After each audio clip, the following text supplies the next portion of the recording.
welcome to the SaaStock How-To Series, in which we aim to answer questions posed by our community. I'm Alex Sumer, CEO at SaaStock, which helps SaaS companies get traction, grow and scale through our community, conferences and content.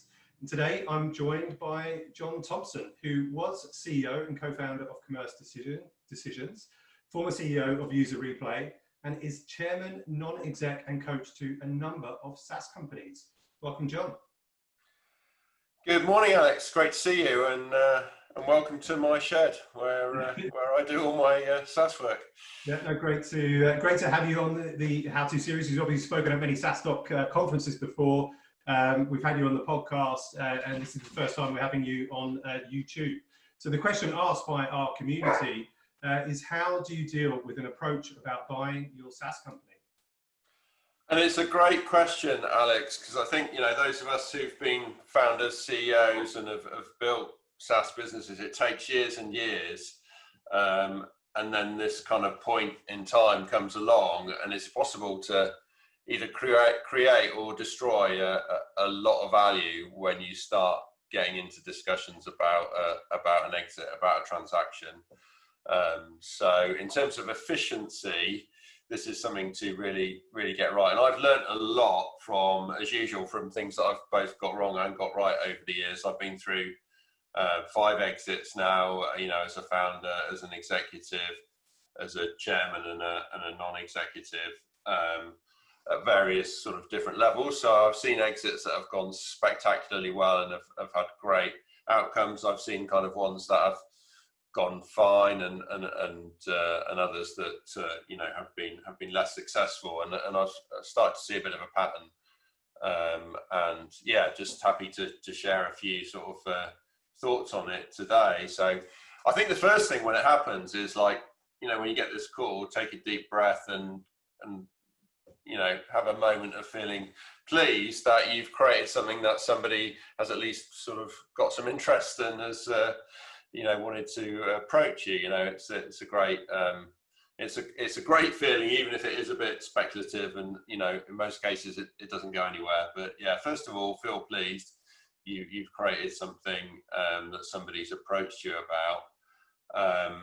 But after that, I think step one is qualifying it. So these approaches come in many different flavors. So one of the best ones I ever had was very senior guy in an large American PE fund, already bought a company in the space, was looking at this as an add-on, had done a lot of research, talked to the analysts, had even explored customer reputation, thought about the strategic premise and why this transaction was going to be good, all before the first phone call. And that was incredibly serious approach and a thoughtful approach.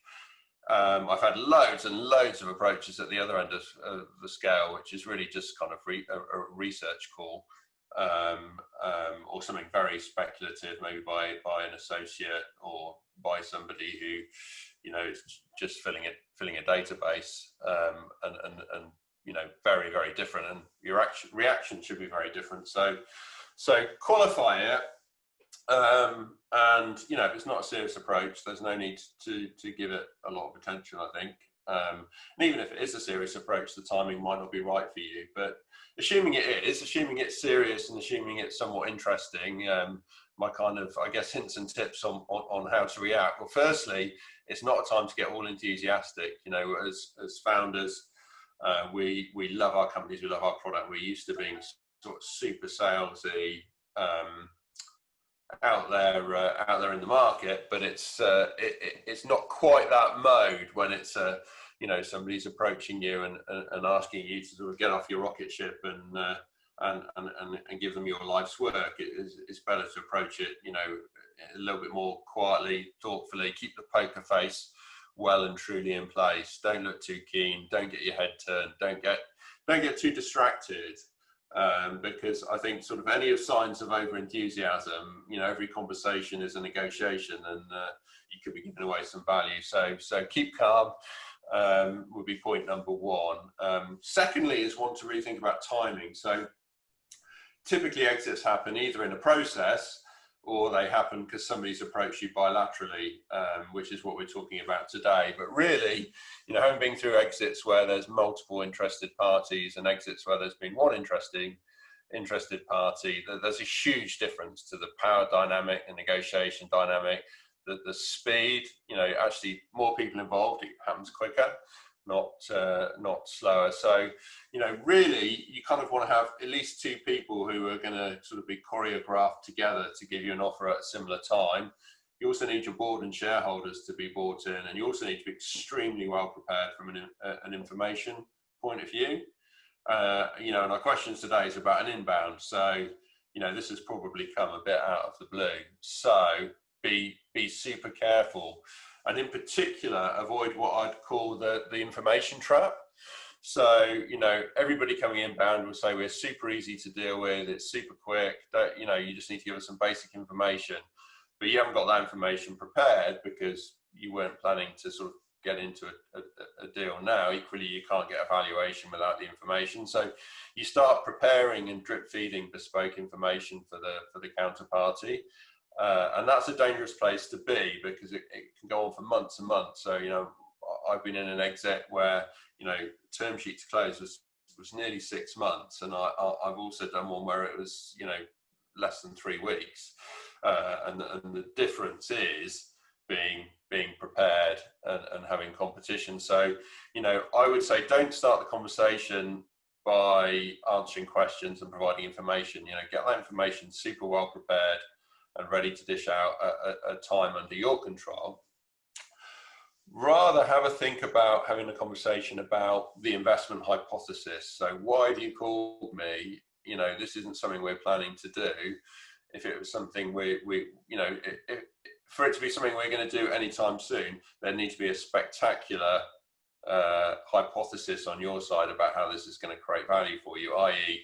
explain to me why you would want to pay a lot for this company, what you see it doing for you, and keep the conversation around that and about the synergy value, because, you know, the synergy value that gets created by, you know, the 2 + 2 = 5, 6 or 7 effect, the buyer wants to keep that synergy value, but, you know, they're willing to share it if it's what it takes to get the deal done. So building that kind of big picture on value creation is where I would start the discussion, and take your time over those discussions while you think about preparing the kind of rest of the process.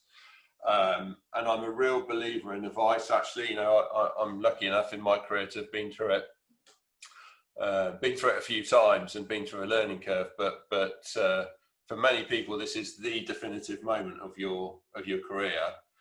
And you know, good financial advisors can make a huge difference. You know, if your enterprise value is likely to be north of, say, £50 million, you will be able to get really good advisors. If it's less, it's a bit more patchy.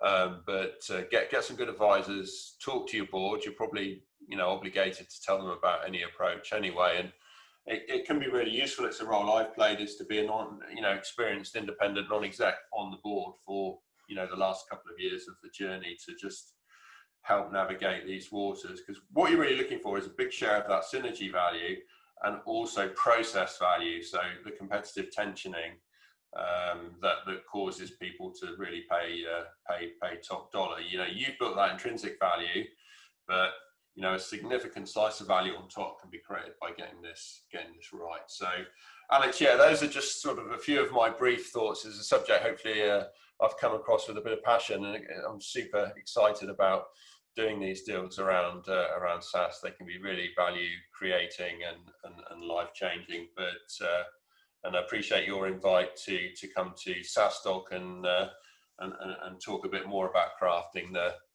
perfect exit. And I think with a slightly longer time period, we can get into the subject a bit more. But I guess my takeaway is, you know, you are gonna, you know, it's hard craft to build a SaaS company. I know that, you know that, and you can add a ton of value in just the last few months by getting that sprint for the finish line super well executed.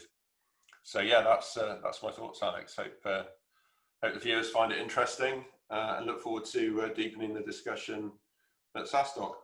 That's it. Well, thanks, John, for answering the question how to deal with an approach about buying a SaaS company. And as John said, you'll be able to hear and see a keynote of that at SaaStock 20 online in October. So thank you, John Thompson, for answering this question. Thanks, Alice. It's been a pleasure to be with you.